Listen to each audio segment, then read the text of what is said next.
Opa, beleza pessoal? Bom, estou de folga hoje. Aproveitar e fazer mais um videozinho aí, falando mais um pouquinho da minha história aí no hobby, no aquarismo. E é o córrego dos Bragança aí, córrego do Bragança, que corta a chácara aí, ó. Eu preciso dar uma limpada nas bordas. Aí até não dá pra ver não, mas tá cheio de faloceros aí, no meio da vegetação, no meio das raízes do mato, né? Eu vou tirar o esconderijo deles aí, logo menos. Porque além de deixar um ambiente mais feio assim, né? É ruim porque quando chove transborda o córrego, né? Então é bom manter limpo. Eu vou entrar no pedalinho e eu vou iniciar o vídeo aí, falando mais um trechinho aí da minha história aí no hobby.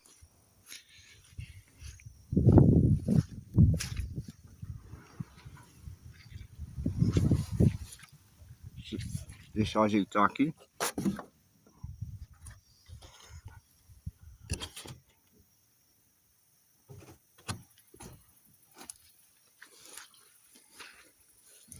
Vou entrar no pedalinho aí e vamos embora.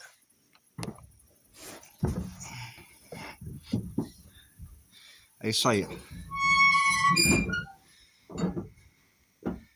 Dia de folga, só na tranquilidade.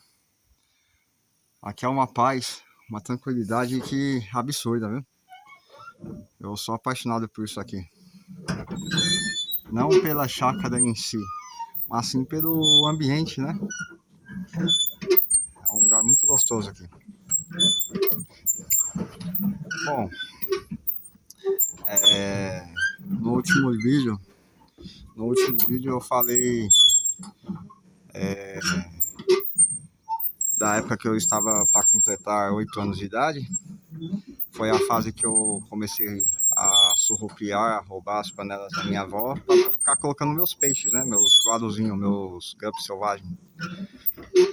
Bom, aí até que no final do ano meu pai acabou comprando um aquário de 20 litros para mim.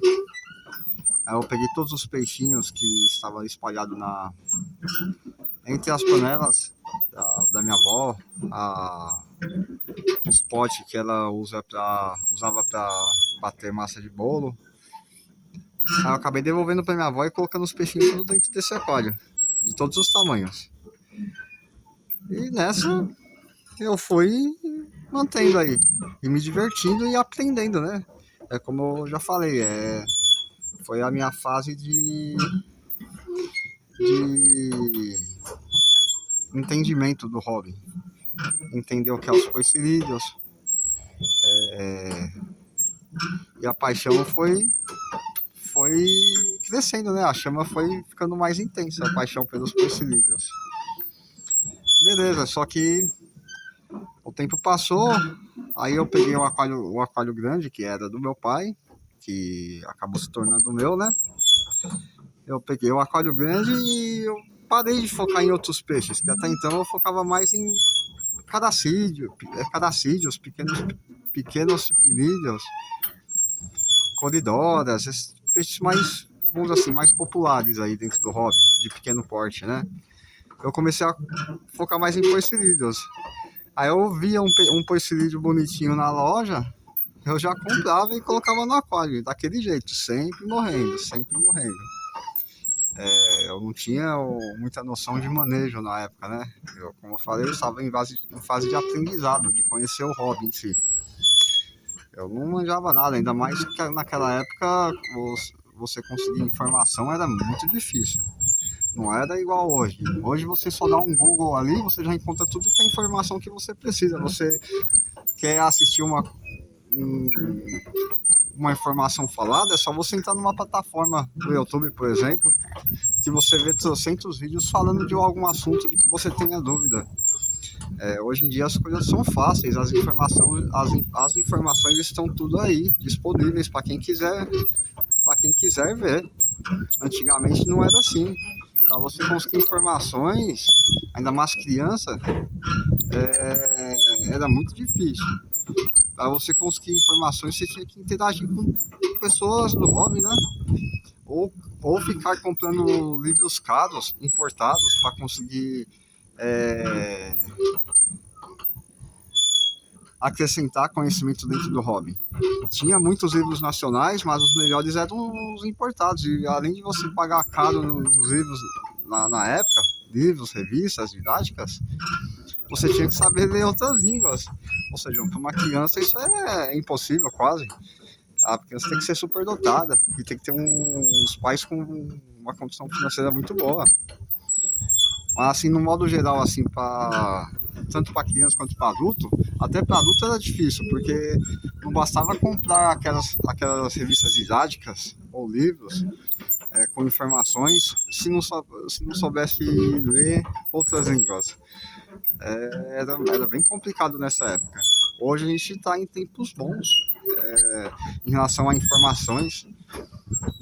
Conseguir informações, como eu falei, hoje é muito simples, é muito fácil. Basta querer achar as informações. Antigamente não era assim. Bom, aí ó, tá ventando bastante, o pedalinho tá difícil de controlar o pedalinho aqui. O vento tá empurrando o pedalinho. Bom, até que já próximo, eu fui mantendo assim, comprando poecilídeos, focando mais em poecilídeos agora. Pegava uns grupos selvagens nos parques com meu pai, ficava colocando tudo, os adultos eu comecei a colocar no aquário grande junto com os outros, os filhotinhos eu deixava nesse aquário de 20 litros, até que chegou já nos meus 10 anos, 2 anos depois, aí meu pai acabou saindo do bairro onde a gente morava, né? Aí as condições financeiras do meu pai também começou a ficar difícil a partir dessa época. Aí começou a minha fase difícil dentro do hobby. Aí quando meu pai saiu do bairro, quando a gente mudou da casa, não tinha espaço para colocar esse aquário grande na outra casa. Meu pai falou para mim desativar o aquário e ficar só com um aquarinho de 20 litros. Aí começou o meu maior drama aí dentro do hobby, que são as baixas, né? Aí eu desanimei na época, acabei largando tudo, parei de criar larguei o aquarinho de 20 litros, larguei o aquário grande e aí acabou encostando os dois aquários. E ficou assim por um ano, depois que a gente mudou para outra casa, né? Na própria Zona Leste. A gente saiu de uma região da Zona Leste e fomos para outra. Beleza, só que aí depois de um ano, não chegou nem um ano, o vazio começou a bater, né? Porque o aquarismo já fazia parte de mim. Eu dependia, vamos dizer assim, assim desse hobby para poder ter a distração, né, do dia a dia. Algo que me preenchesse, que eu gostava de fazer. Eu acabei ficando vazio nessa época aí, eu comecei a ficar muito chateado, desanimado para fazer as coisas, para estudar, ir para a escola, esse tipo de coisa. Até que meu pai acabou decidindo me levar junto com o meu irmão pro Parque do Carmo novamente para ir lá pegar mais peixinho, né? Para ir voltar a criar os peixes. Aí meu pai nessa me comprou mais um aquário de 20 litros para me incentivar, porque ele falou que também não tinha espaço para montar o aquário grande dentro da casa. Aí meu pai comprou mais um aquarinho de 20 litros para mim na praia de Itaquera e a gente foi lá num dia de semana buscar mais guppy, né? Mais guppy selvagem lá no Parque do Carmo. E fomos. Foi quando eu conheci os Poecilia vivípara. Foi a primeira vez que eu tive um contato direto com os Poecilia vivípara. A gente foi buscar os peixinhos no Parque do Carmo, a gente foi em outro lago, em outra área do parque. A gente não foi na mesma parte que a gente costumava ir quando meu pai levava a família para passear. A gente foi numa parte mais isolada do parque. E lá, na hora, pescando os peixinhos, nessa eu pesquei, o meu pai pescamos, até meu irmão, pescamos uns guppy diferentes. Eles eram prateados com uma pintinha preta na lateral do corpo. Pra mim era guppy, né? Tinha formato de guppy, tamanho de guppy, juvenil, né? Tamanho de guppy, tudo igual. eu achei aquele Gup diferenciado. Falei, nossa, esse aqui é tipo, ele não é colorido igual o outro, mas igual o Gup normal, mas esse aqui é bonito também. Ele é até mais legal por ser diferenciado. Ele ser prateado com uma pintinha. Os Gup não tem essa pintinha. Foi nessa que eu acabei me apaixonando conhecendo os Persília Vivípara e me apaixonando pelos Persília Vivípara. Só que até então, pra mim, era Gup. Nessa a gente pegou um monte de Gup lá nesse dia lá no parque, um monte de Gup, um monte de Persília Vivípara, barrigudinho, né? E levamos, tudo alevino indo pra fase juvenil, os peixes que foram coletados. E vamos, e eu comecei a criar. Só que aí, como eu achei o peixe muito diferente, eu separei o Gup, eu coloquei no aquarinho e os barrigudinhos em outro. Que até então, pra mim, era tudo Gup. E fui mantendo.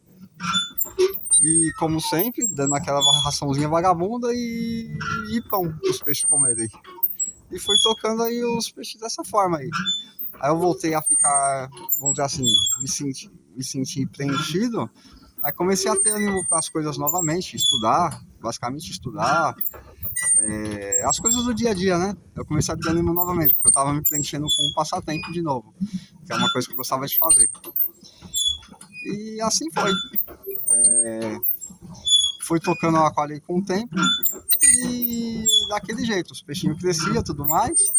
Aquele negócio, né? Ficavam tudo nanícolas e raquíticos, mas não importa. O importante é que eu tava ali, me desenvolvendo dentro do hobby ali, né? Aprendendo. Mas é isso, pessoal. Então eu vou estacionar o pedalinho ali no cantinho ali. Eu não estou mais estacionando na plataforma quando não tem ninguém na chácara, porque quando chove a água sobe, aí quando desce de novo o pedalinho acaba subindo em cima da plataforma e dá mal B.O. para tirar ele de cima da plataforma depois, já com a água baixada aqui do lago. Mas é isso, pessoal.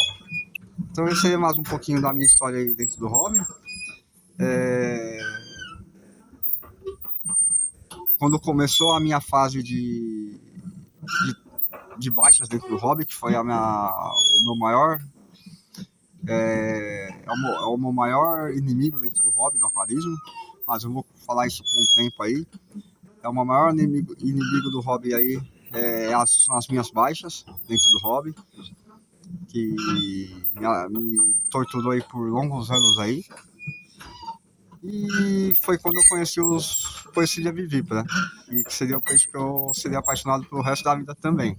Só que até então, pra mim era Persília reticulata. Persília reticulata, era Gup, né? Mas é isso, pessoal. Fica mais um trechinho da minha história aí dentro do aquarismo. E vou finalizar o vídeo aí. Valeu e até o próximo vídeo aí, pessoal.